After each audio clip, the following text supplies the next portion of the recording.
Hello everyone, welcome to my channel. कैसे हैं आप सब? उम्मीद करती हूँ आप सब बहुत अच्छे होंगे। तो आज मैं 23 टिप्स लेकर आई हूँ किचन से रिलेटेड, जो आपकी डेली लाइफ में काफ़ी हेल्प करेगी। सारे काम परफेक्ट तरीके से होंगे। टिप्स के साथ अगर हम करके काम करते हैं तो काम परफेक्ट तरीके से होते हैं, साथ साथ अपने लिए समय और पैसे दोनों की भी बचत हो जाती है। तो आज का पहला टिप्स है सोयाबीन बड़ी को लेकर। इसकी सब्ज़ी तो हम सभी बनाते ही हैं, बहुत अच्छा लगता है खाने में, पर बनाने में टाइम ज़्यादा लगती है, इसलिए कई बार आलस कर जाते हैं, नहीं बनाते हैं। तो आज जो मैं टिप्स बताने वाली हूँ जिससे कि आपके समय की भी बचत होगी, तो उसके लिए आपको क्या करना है, जब तक आप मसाला भून रहे हैं तब तक सबसे पहले तो आप 1 मिनट के लिए ठंडे पानी में सोयाबीन बड़ी को रख दें। कुछ सेकंड के लिए भी रख सकते हैं, पर 1 मिनट के लिए रख दें तो ज़्यादा अच्छा रहता है। और उसके बाद इतनी देर में आप गर्म पानी कर दें और उसके बाद ठंडे पानी से अच्छे से धो के निकाल के डायरेक्ट इसको गर्म पानी में रख दें। ठंडे पानी से धोने से क्या होता है, जो लार जो होती है वो निकल जाती है, और फिर गर्म पानी में जब आप डालते हैं तो सोयाबीन बड़ी अच्छे से फूल जाती है। और फिर जो पानी बचती है गर्म पानी, उसको फेंकने की ज़रूरत नहीं पड़ती है। मसाला जब भून जाए तो सोयाबीन बड़ी को रख लीजिए, भून दीजिए, और उसके बाद फिर उस पानी को भी आप ग्रेवी में रख सकते हैं। बहुत ही बढ़िया ट्रिक है, फटाफट सब्जी बन जाएगी। अगला टिप्स है, उसके लिए ले लेना है नींबू। आधा नींबू की ज़रूरत है। 7 से 8 लौंग चाहिए। तो लौंग चाहिए कली वाली, जिसमें फूल बने रहते हैं ना, वो वाली ले लेना है। और सारे लौंग को इस तरह से नींबू में चुभो देना है। गर्मी के समय में, बरसात के मौसम में बहुत ज़्यादा मच्छर हो जाते हैं। वैसे तो मार्केट में बहुत सारी ऐसी केमिकल्स वाली चीज़ें आती है, ऑल आउट भी आती है, जिससे कि मच्छर भाग जाते हैं, लेकिन उससे बच्चे को, बड़ों को बहुत ज़्यादा खतरा होता है। तो इस तरह से जब आप नींबू में लौंग लगा के रखेंगे तो मच्छर भी भाग जाएंगे और किसी तरह की कोई दिक्कत भी नहीं होगी, ना बच्चों को ना बड़ों को। बहुत ही बढ़िया ट्रिक है, ज़रूर आजमा कर देखिएगा। अगला टिप्स है, उसके लिए ले लेना है दिए। तो 1 या 2 दिए की ही ज़रूरत है। अगर ज़्यादा पूजा के बर्तन हैं तो आप 1 या 2 ले लीजिए। तो इसको हमें ग्रेट करना है। तो इसको ग्रेट करना काफ़ी मुश्किल है, लेकिन अगर थोड़ा सा टाइम लगेगी, लेकिन ग्रेट आप कर सकते हैं। अगर ग्रेट नहीं करना चाहते हैं तो किसी भी भारी चीज़ से आप इसको कूट के पाउडर बना लें। तो मेरे पास जो पुराने वाले दिए थे उसको मैं धो के और ले ली हूँ, और 1 चम्मच जितना इसको मैं अच्छे से ग्रेट कर ली हूँ। और अब ले लेंगे पूजा का बर्तन। जैसे पूजा की प्लेट हो जाती है या फिर लुटकी हो जाती है, जिसको हम पानी ऐसे भर के रखते हैं ना, तो उसमें पानी की जो निशान है वो हो जाते हैं, गंदे भी बहुत हो जाते हैं। वैसे तो पीताम्बरी आती है साफ़ करने के लिए, बहुत अच्छे से साफ़ हो जाती है, लेकिन आप इस तरह से भी बहुत आसानी से क्लीन कर सकते हैं बिना 1 रुपया खर्च किए हुए। तो आपको ले लेना है जो हमने दिए का जो ग्रेट किया है वो 1 चम्मच, और साथ में आधी चम्मच नींबू का रस और आधी चम्मच नमक, और इससे हम स्क्रबर से रगड़ते हुए साफ़ कर लेंगे। देखेंगे कुछ ही मिनट में ये चमक जाती है। तो जितने भी बर्तन हैं पूजा के, आप इसे आसानी से घर पर ही क्लीन कर सकते हैं बिना 1 रुपया खर्च किए। जीरो कॉस्ट में ये बहुत अच्छे से क्लीन हो जाएगी। तो मैं इसे क्लीन करके और आपको दिखाती हूँ। इसको ना ही 5-10 मिनट के लिए छोड़ना है, कुछ भी नहीं करना है, बस डायरेक्ट आप नींबू नमक डालिए और जो दिए को हमने ग्रेट किया वो डालिए, और बस रगड़ के साफ़ कर लीजिए। तो 1-2 बार इस तरह से साफ़ करेंगे ना, तो चाहे जितनी भी गंदगी क्यों ना बैठी हो लोटकी में या पूजा के बर्तन में, वो अच्छे से क्लीन हो जाएगी। बहुत ही बढ़िया ट्रिक है। इस ट्रिक से आप पूजा के बर्तन को एकदम 1 मिनट में ही चमका सकते हैं। तो देख सकते हैं कितने अच्छे से साफ़ हो गया है ये कुछ ही मिनटों में। तो उम्मीद करती हूँ आपको ये टिप्स पसंद आई होगी। अगला टिप्स जो है उसके लिए ले लेना है हमें 2 चम्मच राई। राई या सरसों जो भी आपके पास हो वो ले लीजिए, और 1 चम्मच जीरा। आप इसकी क्वांटिटी को कम ज़्यादा कर सकते हैं। जैसे हमने जीरा यहाँ पे 1 ही चम्मच लिया है, तो आप 2 चम्मच ले सकते हैं। आप इन दोनों सामग्री में से किसी भी चीज़ को कम ज़्यादा कर सकते हैं या फिर बराबर मात्रा में ले लीजिए।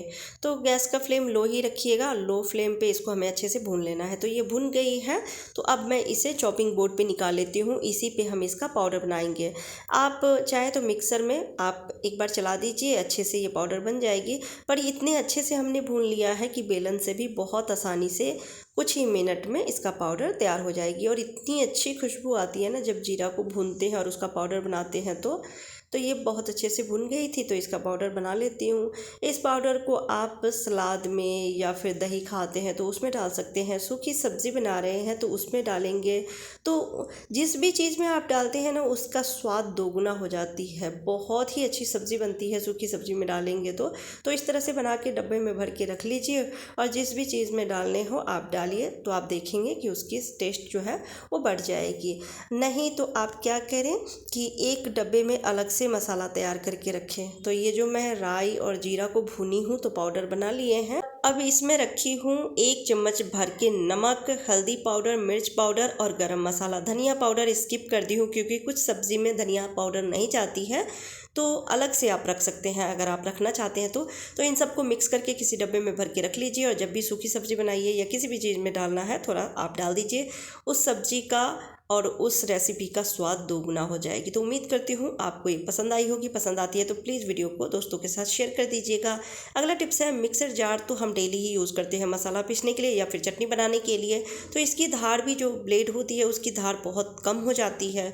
अब बार बार मार्केट तो जा नहीं सकते हैं, तो बहुत आसान तरीका बता रही हूँ, घर पर ही इसकी धार को तेज कर सकते हैं।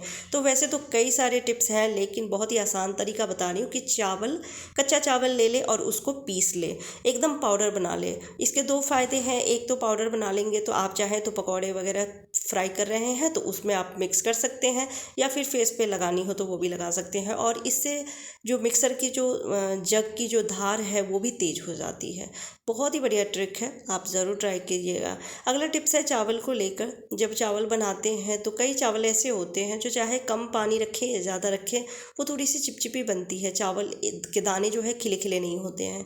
तो जब भी आप चावल बनाएं तो 1 चम्मच देसी घी डाल दें, जिससे कि चावल का स्वाद जो है वो दोगुना हो जाती है और चावल के दाने चिपकते नहीं हैं। अगला टिप्स है मिर्च को लेकर। गर्मी के समय में मिर्च काटना काफ़ी मुश्किल लगता है क्योंकि पसीना आती है, बार बार हम चेहरे को साफ़ करते हैं। तो इस तरह से जब मिर्ची कट करते हैं ना तो हाथों में भी जलन होती है, साथ साथ चेहरे में भी जलन होने लगती है। तो बहुत ही आसान तरीका बता रही हूँ, चाहे जितना भी मर्जी हो मिर्च काटना हो तो मिर्च को आप इस तरह से ले लीजिए किसी भी बाउल में और एक ग्लास ले लीजिए जिसकी जो नोक वाली धार हो वो लेके और इस तरह से चलाते हुए मिर्ची को बारीक बारीक आप चॉप कर लीजिए। कुछ ही मिनट में देखेंगे मिर्ची बहुत ही अच्छे से बारीक चॉप हो जाती है, हाथ भी लगाने की ज़रूरत नहीं है। बहुत ही बढ़िया ट्रिक है, ज़रूर ट्राई कीजिएगा। अगला टिप्स है लहसुन को लेकर। लहसुन तो हम सभी खाने में यूज़ करते ही हैं लेकिन लहसुन को छीलना काफ़ी मुश्किल है। जिस दिन हमें ज़्यादा लहसुन चाहिए चटनी बनाना हो तो उस दिन काफ़ी दिक्कत होती है, पंखे के नीचे अगर बैठे तो इसका छिलका उड़ने लगती है।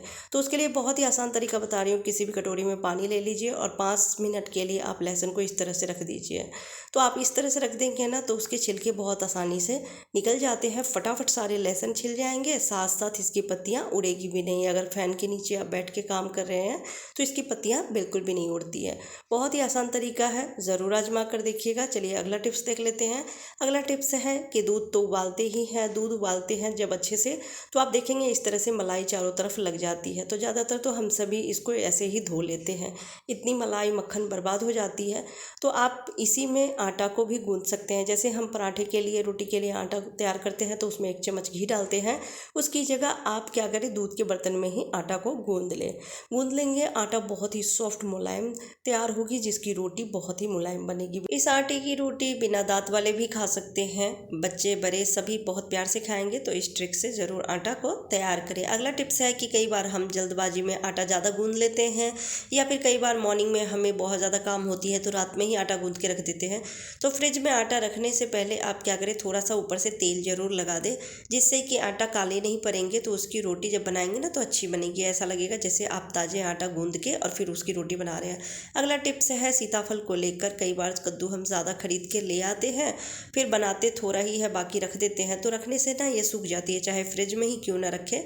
तो उसके लिए आप क्या करें, जब भी थोड़ा सा बच जाए कद्दू अगर काट के रख रहे हैं तो थोड़ा सा सरसों तेल ऊपर से लगा दीजिए, इससे ये सूखेगी नहीं। अगला टिप्स है गैस बर्नर को लेकर। गैस के बर्नर को भी हमें बीच बीच में क्लीनिंग करनी होती है, नहीं तो इसकी जाली में गंदगी फंस जाती है तो फिर गैस बहुत ज़्यादा बर्बाद होती है। जाली से गैस ना निकल के बर्नर के साइड से निकलती है जो कि वेस्ट जाती है।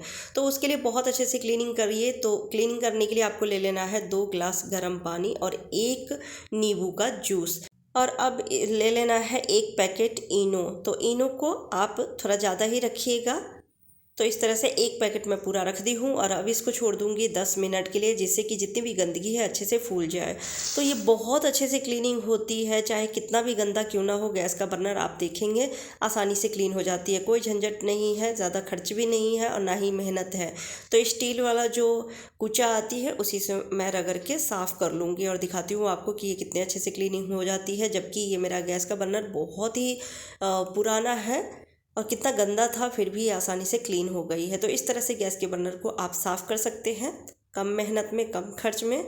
और इस पानी से आप बाथरूम क्लीन कर लीजिए या फिर वॉश बेसिन क्लीन कर लीजिए या फिर सिंक क्लीन कर लीजिए। अगला टिप्स है नींबू को लेकर। गर्मी के समय में हम सभी बहुत ज़्यादा नींबू यूज़ करते हैं, शिकंजी पीना हो या फिर नींबू की चाय पीनी हो या फिर नींबू पानी पीना हो। तो नींबू भी सूखने लगती है, चाहे फ्रिज में ही क्यों ना रखें। तो उसको रखने के लिए बहुत ही बढ़िया तरीका है, आप ले लें थोड़ा सा सरसों का तेल, कुछ ड्रॉप्स, और इस तरह से नींबू पर लगा दे तो ये बहुत समय तक जो है ना ताज़ी फ्रेश बनी रहेगी। अगला टिप्स है पुदीना को लेकर। गर्मी के समय में हम सभी पुदीना की चटनी खाते हैं पर उसकी डंडी को फेंक देते हैं। आप चाहें तो घर पर ही पुदीना आसानी से उगा सकते हैं, लगा सकते हैं।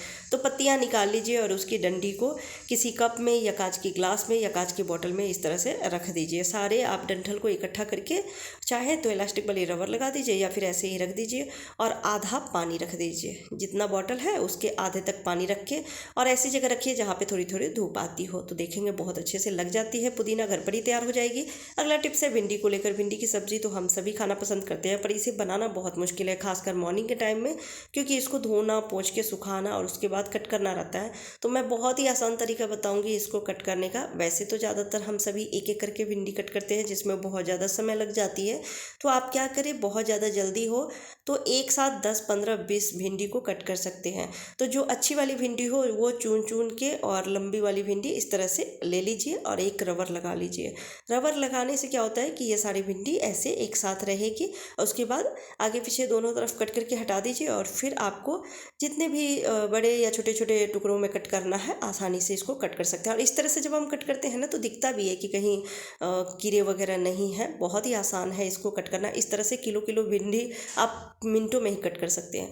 अगला टिप्स है प्याज को लेकर। कभी प्याज के पकौड़े या पराठे खाने हो तो ज़्यादा मात्रा में प्याज छीलना काफ़ी मुश्किल लगता है, क्योंकि आँख से आंसू आने लगते हैं। प्याज आँखों में बहुत ज़्यादा लगती है, खासकर फैन के नीचे अगर हम काट रहे हैं तो उसके लिए आप क्या करें, 10 मिनट के लिए फ्रीजर में रख दीजिए या फिर 10-15 मिनट के लिए फ्रिज में ही रख दीजिए। और उसके बाद जब आप प्याज को छीलेंगे, कट करेंगे, तो चाहे जितना भी प्याज छील लीजिए, कट कर लीजिए, आँखों में नहीं लगेगी और ना ही आँख से आंसू आएंगे।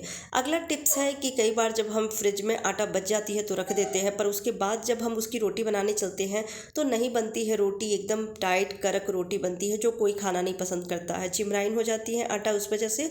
तो उसके लिए बहुत ही आसान तरीका बता रही हूँ कि जब भी ऐसा आटा बच जाए और फ्रिज में आपने रख दिया हो तो उसकी रोटी बनाने से पहले 10-15 मिनट के लिए या तो बाहर निकाल के छोड़ दीजिए और नहीं तो थोड़ा सा गर्म पानी करके कैसरोल में रख के और उसके बाद उस आटे की कटोरी को रख के 10 मिनट के लिए छोड़ दीजिए या 5 मिनट के लिए छोड़ दीजिए। उसके बाद वापस से उस आटे को निकाल के 1-2 बार मसल लीजिए, जैसे आटा गूंथते हैं वैसे मसल लीजिए, तो उसकी रोटी फिर अच्छी बनेगी, एकदम ताज़े आटे की जैसी बनती है ना वैसे ही। इस ट्रिक से रोटी अच्छी बनती है।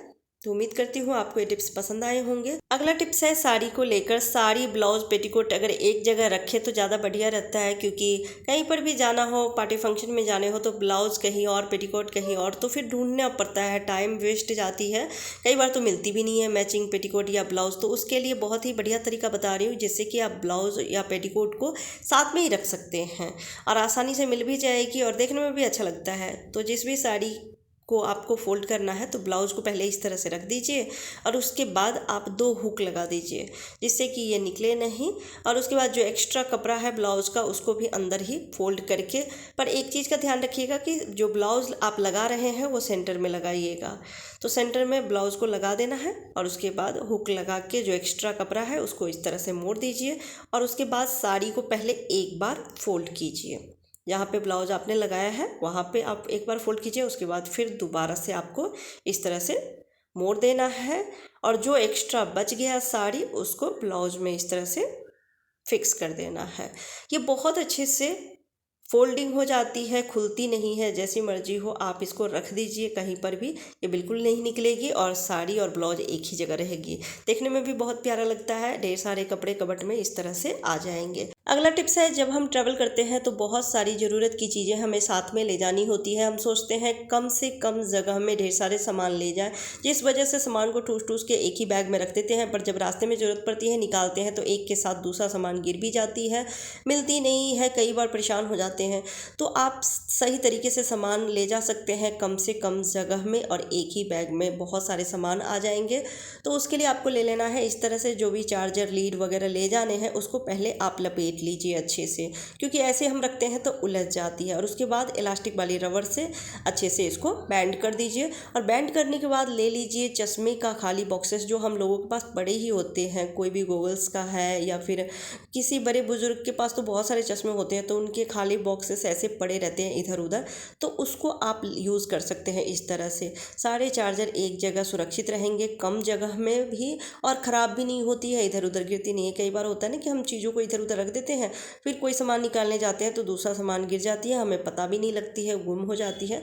तो आप इसको खाली बॉक्सेस में रख सकते हैं, आसानी से आ जाती है। देख सकते हैं कितना अच्छा भी लग रहा है। अगला टिप्स है कि हम मॉर्निंग में घर की क्लीनिंग करते हैं तो कई बार हमें सोफ़ा हटा के भी क्लीनिंग करना होता है। बच्चे हैं, अगर कहीं सोफ़ा के पीछे कुछ फेंक दिए जो झाड़ू से नहीं निकल रही है, तो हटा के हमें क्लीनिंग करना होता है। तो लकड़ी वाले सोफ़ा की प्रॉब्लम ये होती है कि जब हम खिसकाते हैं ना, तो फिर फर्श पे निशान बन जाती है, जो देखने में अच्छा नहीं लगता है। साथ साथ अगर सोफ़ा पुराना है, बार बार खिसकाने की वजह से उसकी जॉइंट हिलने लगती है, डर लगता है कहीं टूट ना जाए। तो उसके लिए बहुत ही बढ़िया ट्रिक बता रही हूँ, जिससे कि सोफ़ा को खिसका भी लेंगे, टूटेगी भी नहीं, हिलेगी भी नहीं, और निशान भी नहीं पड़ेंगे। तो घर में कोई भी फटे पुराने सॉक्स हैं वो ले लीजिए। खासकर अगर घर में बच्चे हैं तो छोटे बच्चों के कपड़े बहुत जल्दी जल्दी छोटे होते रहते हैं, सॉक्स भी उनके बहुत होते हैं, तो आप वो ले लीजिए। और चारों पाया जो इसके होते हैं ना, उसमें आप पहना दीजिए। तो जितने भी सॉक्स हैं सब आप सोफ़े में पहना दीजिए। अब पहनाने के बाद जब आप इसको खिसकाएंगे तो ये ऐसे खिसकाते हैं तो आवाज़ भी आती है, घर्षण से फर्श भी ख़राब होते हैं, लेकिन उसके बाद आसानी से खिसक भी जाएगी, घर्षण भी नहीं होगी, निशान भी नहीं होंगे, सोफ़ा हिलेगी भी नहीं। अगला टिप्स है, इस तरह के डब्बे तो हम सभी के पास होते ही हैं, जैम का हो या फिर अचार का हो। ये देखने में बहुत अच्छा लगता है, पर इसको क्लीनिंग करना बहुत ज़्यादा मुश्किल है। जैसे कोई भी चीज़ रख दिए तो वो डब्बे तो गंदे होते रहते हैं, तो उसकी क्लीनिंग हम कर लेते हैं, लेकिन इसका मुँह इतना छोटा होता है ना कि इसकी क्लीनिंग करने में नहीं बनती है। तो उसके लिए वैसे तो मार्केट में महंगे महंगे टूल मिलते हैं, पर आप घर पर आसानी से जीरो कॉस्ट में टूल बना सकते हैं। कोई भी पुराना चम्मच ले लीजिए या नया भी ले लीजिए, और स्क्रबर जो है जिसे बर्तन धोते हैं उसको इस तरह से लपेट दीजिए। लपेटने के बाद आप रबर लगा दीजिए जिससे कि ये निकले नहीं, और उसके बाद इसको गीला कर लीजिए हल्का सा, और गीला करने के बाद आसानी से इसको क्लीन कर सकते हैं। बहुत ही बढ़िया से क्लीन हो जाती है, हाथ ना पहुँचे तो इस तरह से टूल बना के और आप डब्बे की क्लीनिंग कर सकते हैं। इसी तरह से जैसे कांच की भी ग्लास होती है, तो नए नए डिज़ाइन के आ रहे हैं जिसका मुंह बहुत छोटा होता है, तो उसकी क्लीनिंग भी आप कर सकते हैं। अगला टिप्स है, उसके लिए ले लेना है इस तरह की बोरी, जो हम सभी के घर में मिल ही जाती है। तो आप देख लीजिए कि मैं कितना कट कर रही हूँ, और इस तरह से कट कर लेना है। कट करने के बाद इसमें हमें सिलाई लगानी है, तो मैं बोरी को कट कर ली हूँ, बाकी जो बचा है उसको मैं रख देती हूँ, और दो तरफ से सिलाई लगानी है। आपके पास सिलाई मशीन है तो उससे लगा लीजिए, नहीं तो हाथ से लगा लीजिए। एक तरफ से ज्वाइंट है और एक तरफ से हमें खुला रखना है। हमें ग्लव्स बनानी है जिससे कि हम क्लीनिंग कर सके। ग्लव्स तो मार्केट में मिल जाते हैं पर बहुत महंगे मिलते हैं, और ये जो ग्लव्स तैयार हुआ है ना, इसके दो फ़ायदे हैं। एक तो ग्लव्स हो गया, और दूसरा स्क्रबर का भी काम करता है। जब हम इस तरह से वॉश बेसिन क्लीन करते हैं या फिर बाथरूम की टाइल्स वगैरह क्लीन करते हैं, हाथ से साफ़ करना अच्छा नहीं लगता है। ग्लव्स पहनते हैं, ग्लव्स नहीं होती है तो उस वक्त परेशान होते हैं, क्योंकि वॉश बेसिन में सब हाथ धोते हैं, कुल्ला करते हैं, ब्रश करते हैं, अच्छा नहीं लगता है उसको हाथ से क्लीन करना। तो इस तरह से आप जिस भी लिक्विड वगैरह का यूज़ करते हैं क्लीनिंग के लिए, तो वो रख लीजिए और इस तरह से रगड़ के साफ़ कर लीजिए। स्क्रबर की भी ज़रूरत नहीं है। तो ये बहुत ही बढ़िया ट्रिक है। इसी तरह से आप फ्लश बाथरूम को भी क्लीन कर सकते हैं। उम्मीद करती हूँ आपको सारे टिप्स आज के पसंद आए होंगे। पसंद आती है तो प्लीज़ वीडियो को दोस्तों के साथ शेयर कर दीजिएगा, लाइक भी कर दीजिएगा। चैनल पर पहली बार आए हैं तो सब्सक्राइब करके बेल आइकन जरूर प्रेस कर दीजिएगा। Bye bye, take care.